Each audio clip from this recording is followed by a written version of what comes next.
لوگ اس بات کو سمجھنے سے عاری ہیں کہ عید میلاد النبی صلی اللہ تعالی علیہ وسلم تو امت اس بات کے شکر کے طور پہ مناتی ہے کہ اللہ نے ہمیں اپنے نبی کا غلام بنایا۔ آؤ میں تمہیں مسلم شریف پڑھ کے سناتا ہوں، اور راوی بھی وہ بندہ جو ہر وقت حضور کے قریب رہتے تھے، حضرت انس بن مالک رضی اللہ تعالی۔ آپ فرماتے ہیں مجھے وہ دن بھولتا ہی نہیں، میں بھلا سکتا ہی نہیں جس دن میرے نبی پاک مکے سے ہجرت کر کے مدینہ طیبہ تشریف لائے۔ حضور اس دن کیا ہوا تھا؟ تو حضرت انس بن مالک فرماتے ہیں ساری بیبیاں چھتوں پہ چڑھ گئی، ساری عورتیں اپنے اپنے کام میں مصروف ہوتی ہیں، کہ کسی وجہ سے چھت پہ چڑھ جائے تو چڑھ جائے، ساری کٹھی تب بھی چڑھتی ہیں جب گلی میں کچھ اور ہو، جب کوئی انوکھی بات۔ ساری بیبیاں چھتوں پہ چڑھ گئیں، بچے درختوں کے ساتھ چمٹ گئے، اور فرماتے ہیں کہ 70 کے قریب لوگ حضور کی سواری کے آگے تھے اور باقی سینکڑوں کی تعداد سے سواری کے پیچھے تھے، اور فرماتے ہیں یہ الگ منظر تھا۔ اور یہ مسلم شریف میں نعرہ موجود ہے، مسلم شریف میں یہ صحیح مسلم میں موجود ہے کہ جب حضور مدینے آ رہے تھے تو مدینے والے نعرہ لگاتے تھے یا محمدہ یا رسول اللہ، اور چلتے ہوئے لگا رہے تھے یا محمدہ یا رسول اللہ کا وہ نعرہ لگا رہے تھے۔ تو حضرت موسیٰ علیہ السلام عرض کرتے ہیں، امام راضی نے لکھا ہے، کہتے ہیں اے اللہ پھر مجھے اپنی نبی کی امت میں شامل کر۔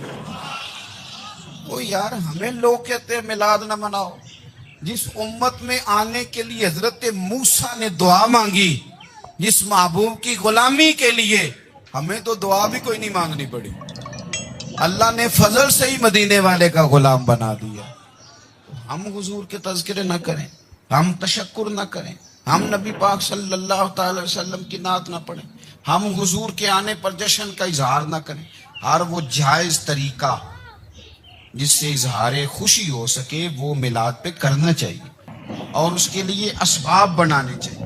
امت کا ایک جذباتی انداز ہونا چاہیے نبی پاک کے ساتھ، ایک وارفتگی، ایک ذوق، ایک طبیعت کے اندر وجدان۔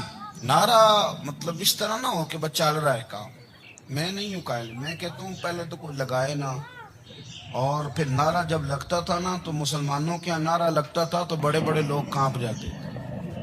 صوفیاء نے لکھا ہے کہ حضرت عمر نے جب کلمہ پڑھا نا تو 39 بندے کلمہ پڑھتے تھے، تو نبی پاک نے رات کو دعا مانگی، اے اللہ عمر کو مسلمان کر کے اسلام کو عزت دے۔ حضرت عمر سویرے آ گئے، میں وہ تفصیل میں نہیں جاتا، بات لمبی۔ حضرت عمر جب آئے نا، اور انہوں نے آتے جب کہا نا کہ میں کلمہ پڑھنے آیا، تو حضور اتنے راضی ہوئے کہ نبی پاک نے کہا اللہ اکبر، تو صحابہ نے نعرے لگائے اللہ اکبر اللہ اکبر، یعنی 40 لوگ مسلمان ہوئے تو نعرے لگے۔ ہمارے صوفیاء کہتے ہیں حضرت عمر کے آنے پر جب نعرے لگے تو بتاؤ کہ وہ تو نعرہ تکبیر لگا، نعرہ رسالت کیوں نہیں لگا؟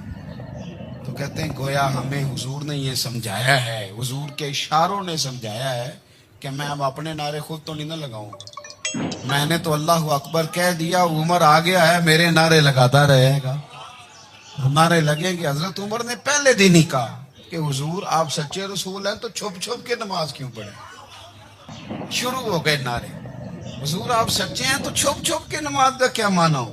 تو حضور نے فرمایا تیرا کیا ارادہ ہے؟ کہ حضور سارے نہیں، ایک میں، ایک امیر حمزہ، ایک لائن کے آگے وہ لگ جائے، ایک کے آگے میں لگ جاؤں، اور باقی مسلمان جتنے ہیں کل 40 تھے، پیچھے 18 19 بچیں گے، ایک لائن میں وہ ہو جائیں، ایک میں آگے، ایک میں امیر حمزہ اور ایک میں ہوں، تو دیکھ لیتے ہیں یہ ہمیں نماز کیسے نہیں پڑھنے دیتے۔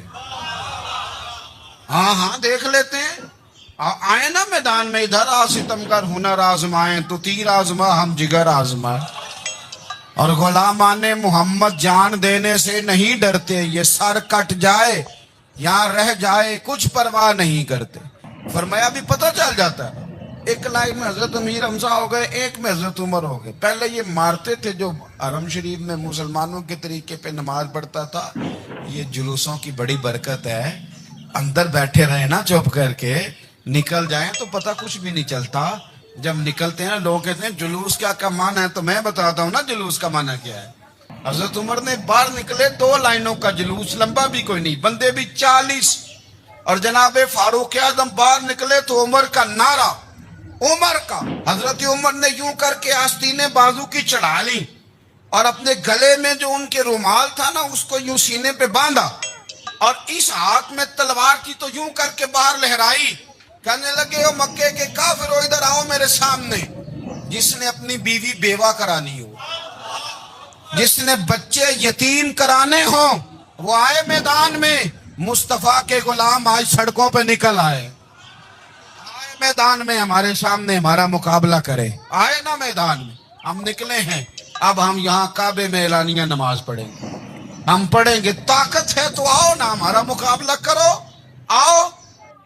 کفر بذات خود بہت بڑا جھوٹ ہے، اور جھوٹ کے پیر بس 2 بندے نکلے تلواریں لے کے آگے آگے، تو پھر حضرت عمر نے اعلانیہ نماز پڑھوائی خانہ کعبہ۔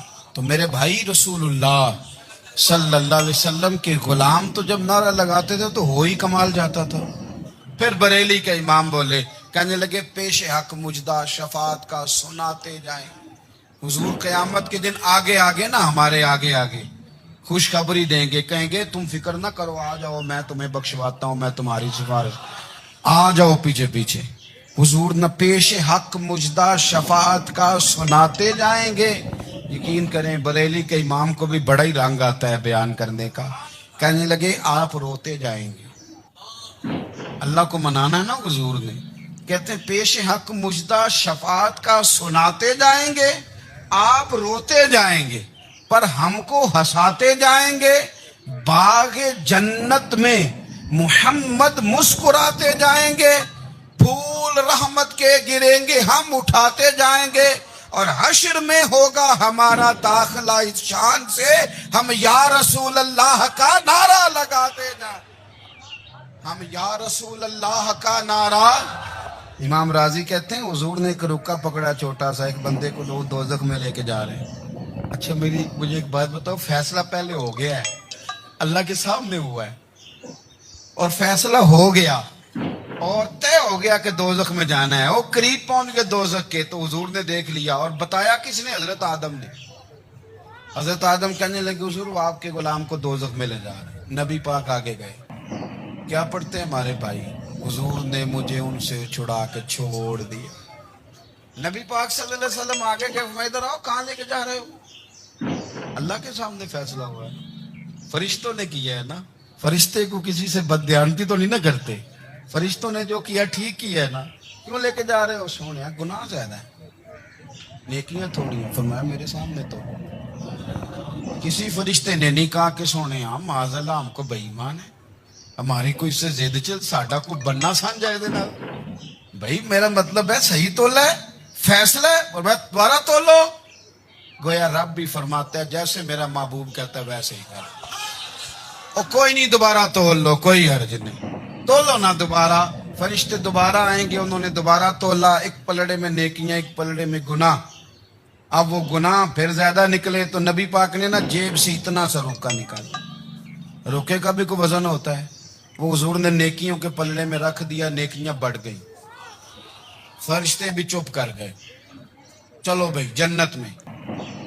میری طرح کا تھا نا پتہ سارا ہے سردار نے کی تھی، پتہ تو تھا نا اسے من آنم کے من دانم، تو سیدھا حضور کے قدموں سے جا لگا، کہنے لگا سونیا میں تو ساری زندگی گناہ کرتا رہا، یہ کون سی نیکی ہے؟ تو حضور فرمانے لگے چپ کر، جنت کا دروازہ کھول گیا، تو جا جنت میں۔ حضور رکے میں کیا ہے؟ فرمایا تو نے ایک دن درود و سلام نہیں پڑھا تھا، میں نے تیرا سنبھال کے رکھا ہوا تیرا درود شریف، وہ نعرے رسالت بھی تو نے لگائے تھے، وہ تو کھول کے میرے تذکرے میں نے تیرا سنبھال لیا، دوزخ میں میں تو کیا میرا سایہ نہ جائے، کیونکہ رسول پاک سے دیکھا نہ جائے، میرے رسول پاک۔ اور میری بات سنو، میں بھی آپ کو کھانا نہیں کھلاتا، لنگر میرے سنگی کھلاتے ہیں، میرے دوست آپ کو کھانا پیش کرتے ہیں، ہر جگہ آپ جاتے ہیں تو وہاں کچھ لوگوں کی ڈیوٹی ہوتی ہے، لیکن ترمذی شریف 66 کی حدیث ہے، حضرت انس نے پوچھا تھا حضور قیامت میں کہاں ملیں گے؟ فرمایا حوض کوثر پہ، حضور وہاں انس پانی پلائیں گے کہ بلال پلائیں گے کہ سہیب پلائیں گے؟ فرمایا نہیں، امت پیاسی آئے گی تو میں اپنے دست مبارک سے پانی پلاؤں۔ حضور وہاں نہ ملے تو فرمایا پل صراط پہ آنا، امت گزرے گی تو میں رب سلم کی دعائیں کروں گا۔ تو اعلیٰ حضرت فرماتے ہیں جب حضور دعا کر رہے ہیں تو ڈرنے کی ضرورت کیا ہے؟ خدا کی رضا چاہتے ہیں دو عالم، خدا چاہتا ہے رضائے محمد، رضا اب پل سے وجد کرتے گزری کہ ہے رب سلم دعائے محمد صلی اللہ ہو۔ حضور وہاں ملاقات نہ ہوئی تو پھر اس حدیث کو بھی یہ حدیث مضبوط کر دے گی۔ حضور فرمانے لگے پھر میزان عمل پہ آ جانا، امت کے عمل تول رہے ہوں گے اور میں کامیابی کی دعائیں مانگ رہا ہوں گا۔ تو جس کے لیے حضور دعا مانگیں گے ناکام ہوگا، ناکام ہوگا۔ اپنے بچوں کو حضور کی محبت سکھائیں، نبی پاک صلی اللہ علیہ وسلم کی غلامی کریں، آپ کا رشتہ نبی پاک کے ساتھ مضبوط ہونا چاہیے۔ اور پھر حضرت انس بن مالک فرماتے ہیں یہ دو منظر یہ تھے، ایک تیسرا منظر بھی تھا۔ مدینہ شریف کے اندر کچھ قبیلے تھے، آج بھی ایسا ہونا نہیں چاہیے، یہ اسلام نہ صرف اس کو ناپسند کرتا ہے بلکہ اس کی تردید کرتا ہے۔ چھوٹی برادری بڑی برادری آج بھی تقسیم ہے، نہیں ہونی چاہیے۔ عرب کے اندر بھی تقسیم تھی، کچھ قبیلوں کو چھوٹا جانتے تھے، کچھ کو بڑا جانتے تھے۔ ایک قبیلہ تھا بڑا قبیلہ، بنو نجار کا، چودھریوں کا قبیلہ، سیٹھوں نوابوں کا قبیلہ، بڑے لوگوں کا قبیلہ۔ اس قبیلے کی بیٹیاں ایک کونے میں دف لے کے بیٹھ گئی۔ نبی پاک صلی اللہ تعالی علیہ وآلہ وسلم کے غلاموں بات کو سمجھے۔ ایک منظر یہ کہ عورتیں چھتوں پہ، آج ہم منع کریں گے کیونکہ یہ پردے کی آیتیں نازل ہونے سے پہلے کی بات ہے، اب آیتیں آ گئیں، اب ہم یہ اجازت نہیں دیتے۔ عورتیں چھتوں پہ چڑھ گئیں، مرد گلیوں میں نعرے لگانے لگے، اور بنو نجار قبیلے کی بیٹیاں، چھوٹی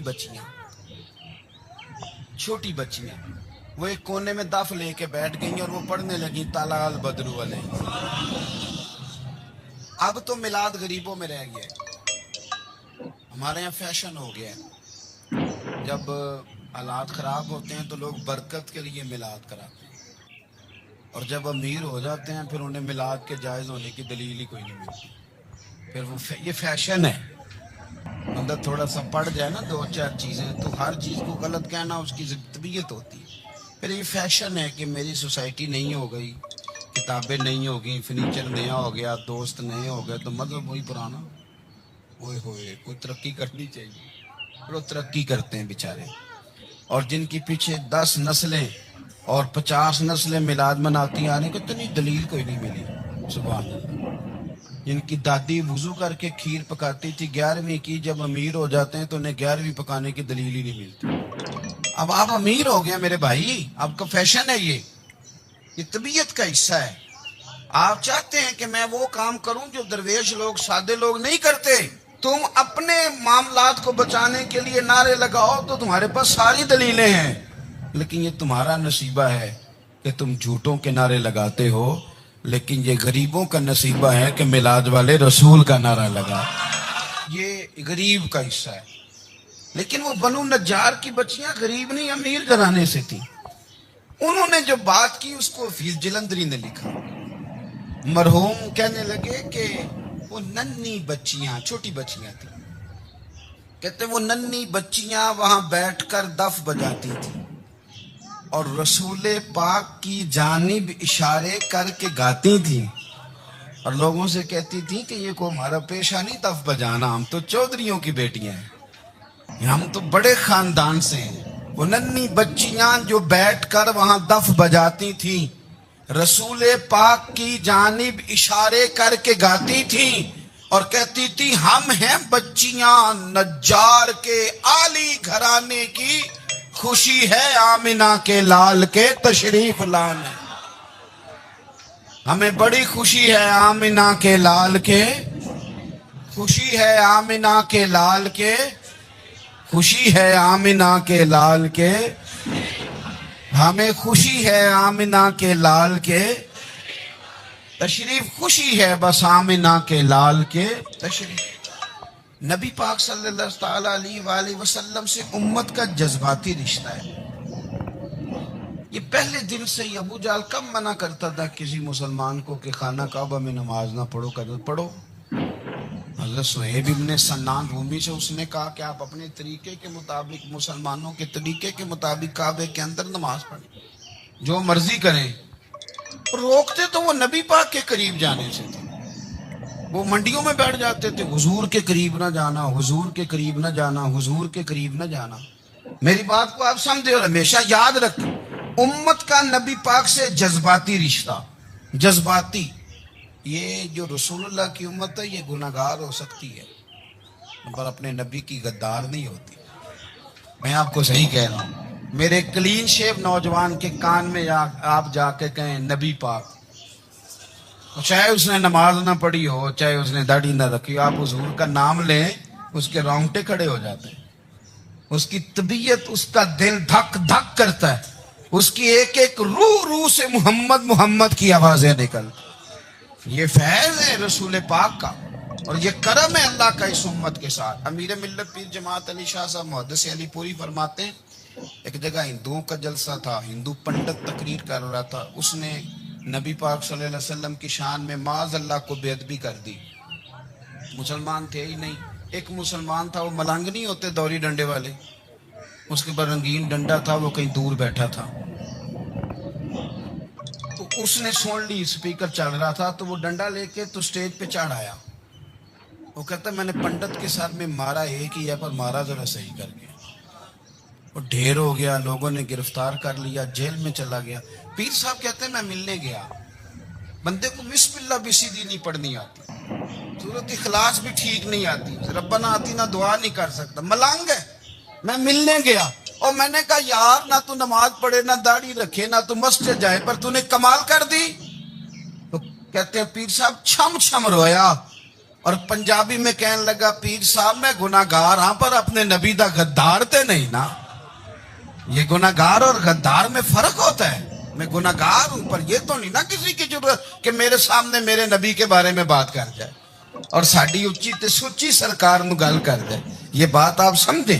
دشمن احمد پہ شدت کیجئے، ملحدوں سے کیا مروت کیجئے، شرک ٹھہرے جس میں تعظیم رسول، اس برے مذہب پہ لعنت کیجئے. اور مثل فارض زلزلے ہو نجد میں ذکر آیات ولادت کیجئے اور یا رسول اللہ کی کثرت کیجئے. نبی پاک کا پیار امت کے لیے سرمایہ حیات ہے. رسول پاک کے ساتھ امت کا والہانہ رشتہ ہے. نبی پاک کے ساتھ والے حضرت خبیب کو گرفتار کر لیا مکے والوں نے. اس وقت غربت تھی اسلام پر. مکے میں سارے لوگ کٹھے ہو گئے اور چوک میں پھانسی دینے لگے حضرت خبیب. کہنا آسان ہے، کرنا بڑا مشکل ہے. بندہ جیل میں الجھ جائے تو میں نے بڑے بڑے سیانے لوگ معافیاں مانگتے دیکھے، بڑے بڑے لوگ کہتے دیکھے ہیں کہ یہ کام بڑا. قید تنہائی بذات خود ایک مصیبت ہے. آپ کو اکیلا رہنا پڑ جائے نا، یہ لاک ڈاؤن ہوا ہے تو لوگ نفسیاتی مریض بن گئے. اکیلے رہنا، تنہا رہنا کوئی چھوٹا کام ہے. حضرت خبیب اکیلے اور مکے کا دور اور چاروں جانب کافر، اور چوک میں جب پھانسی پہ لٹکایا جانے لگا تو ابو سفیان بولے اور بول کے کہنے لگے یار بندہ کوئی کام کر کے بڑا پچھتاتا بھی ہے کہ یار نتیجہ کیا نکلا. تو معاذ اللہ آپ کا بھی نتیجہ تو پھانسی ہے، تو آپ کا کیا خیال ہے؟ یہ آپ یقین کریں کہ لوگ صحیح صحیح ساتھ چلتے ہیں، تھوڑی سی دشواری اٹھانی پڑ جائے تو کہتے ہیں میں گاڑی ٹھیک تھا، پر انہیں پتھروں پہ چل کے اگر آ سکو تو آ. میرے گھر کے راستے میں کوئی کہکشاں نہیں ہے. لوگ نا میٹھا میٹھا کھانا چاہتے ہیں، تھوڑا کڑوا آ جائے تو مصیبت بن جاتی. کہتے ہیں سارے فلانے سے پیار کریں گے تو میں کروں گا، سارے مخالفت بھی کریں گے تو ہم انشاءاللہ پیار ہی کریں گے. یہ کیا بات ہوئی کہ ہم زمانے کا رنگ دیکھ کے چلیں گے؟ اب بعض لوگ پچھتا رہے ہوتے ہیں. حضرت خبیب سے کہا، ابو سفیان نے ابھی کلمہ نہیں پڑھتے تھے، کہنے لگے تو اس وقت پھانسی پر لٹک رہا ہے اور تیرے نبی مدینے میں اور آرام میں اور ان کے صحابہ آرام میں، اہل بیت گھر میں، تیرے تیرے ذہن میں اگر اس وقت یہ بات ہو کہ اس وقت تیری جگہ پہ وہ ہوتے معاذ اللہ، تو پھر کیا ہوتا؟ مجمع غیروں کا، علاقہ غیروں کا. یہ ٹائم آیا تھا اب نعرہ رسالت لگانے کا. اب ٹائم آیا حضرت خبیب نے نعرہ رسالت لگانا ہے، پر لگانا کس طرح ہے کہ کافر یاد رکھیں. حضرت خبیب سے کہنے لگے اگر تیری جگہ حضور ہوتے تو پھر تیرا کیا خیال ہے معاذ اللہ؟ تو حضرت خبیب کہنے لگے تم ابھی بھی نہیں سمجھے. ٹھیک ہے میں مکے میں اکیلا ہوں، سارے لوگ مدینے میں ہیں، پر میں پچھتا نہیں رہا، میں تو فخر کر رہا ہوں. میں فخر کر رہا ہوں اس لیے کہ چوری کر کے جان نہیں دے رہا، مدینے والے کی عزت پہ جان دے رہا ہوں. میں فخر کر رہا ہوں. فرمایا سن، تو کہتے ہیں تیری جگہ حضور ہوتے اور تم انہیں یہاں معاذ اللہ پھانسی پہ لٹکاتے. فرمایا سن، میں تو یہ بھی پسند نہیں کرتا کہ میں گھر میں بیٹھا ہوں اور میرے نبی کو ہلکا سا کانٹا بھی چبھ جائے. ہمارا اپنے نبی سے محبت کا رشتہ ہے، ایک کانٹا بھی حضور کی قدم مبارک میں چبھے ہمیں برداشت. مجمع ان کا تھا، نعرے لگ رہے تھے، ہم نے مسلمان پکڑ لیا. لیکن حضرت خبیب نے اکیلے، اللہ کرے آپ کو میری بات کی سمجھ آئے، اللہ کرے آپ کو سمجھ آئے، اکیلے جب پھانسی کے تختے کے قریب نعرہ لگایا نا کہ میں تو کانٹا بھی نہیں چبھنے دوں گا اپنے نبی کو. اب سارے ہار گئے. اب اس ایک جملے نے نا ان کو شکست خوردہ کر دی. اب بول کچھ نہیں سکتے تھے، گردنیں جھک گئی. اور جب سناٹا چھایا تو ابو سفیان ساتھ والے سے کہنے لگا باقی ساری باتیں اپنی جگہ پر ہیں، پر اصحاب محمد سے پیار تو بڑا ہی کرتے ہیں نا. اور وہ کچا رنگ للاری والا جیڑا چڑھدا تے لیندا رہندا، اے عشق تیرے دا رنگ محمد چڑھ جائے پھر نہیں لیندا. کہا یار پیار تو یہ کرتے ہیں نا، اس میں کوئی شک والی بات؟ اس پیار سے کافر ڈرتا ہے. نبی پاک کے ساتھ جذباتی وابستگی، حضور کے ساتھ غلاموں کا جذباتی رشتہ، اور نبی پاک صلی اللہ تعالی علیہ وسلم کی آمد پر تشکر کے جذبات. امام رازی نے لکھا ہے کہ حضرت موسیٰ کلیم اللہ علیہ السلام نے تورات کی تختیوں کے اندر ایک امت کا ذکر پڑھا کہ جو امت گناہ کا ارادہ کرے گی تو گناہ لکھا نہیں جائے گا جب تک کر نہ لے، اور نیکی کا ارادہ کرے گی تو رب ان کی نیکی لکھ دے گا، اور جب وہ کر لے گی تو اللہ 10 گنا اجر عطا کرے گا. اور وہ ایسی امت ہوگی کہ جن کے چہرے قیامت کے دن نور کی طرح چمکیں گے، اور وہ امت ہوگی جن کی اللہ تعالیٰ زمین ساری پاک فرما دے گا، جہاں نماز پڑھیں گے نماز ہو جائے گی. یہ تذکرے پڑھ کے تو حضرت موسیٰ کلیم عرض کرنے لگے اللہ یہ امت میری بنا دے. تو رب کریم نے فرمایا کہ موسیٰ نہیں، یہ تو میرے محبوب کی امت ہے. فرمایا یہ تو میرے نبی پاک کی امت، حضور کی امت. اللہ اکبر. حضرت موسیٰ معمولی آدمی نہیں، وہ جلیل القدر پیغمبر ہیں جن کا قرآن کے ہر سپارے میں تذکرہ ہے، کہیں واضح طور پہ کہیں اشارتاً، ہر پارے میں. اور حضرت موسیٰ اللہ کے وہ نبی ہیں جو رب سے ڈائریکٹ باتیں کریں کوہ طور. کہا اے موسیٰ یہ امت تو میرے نبی کی ہے،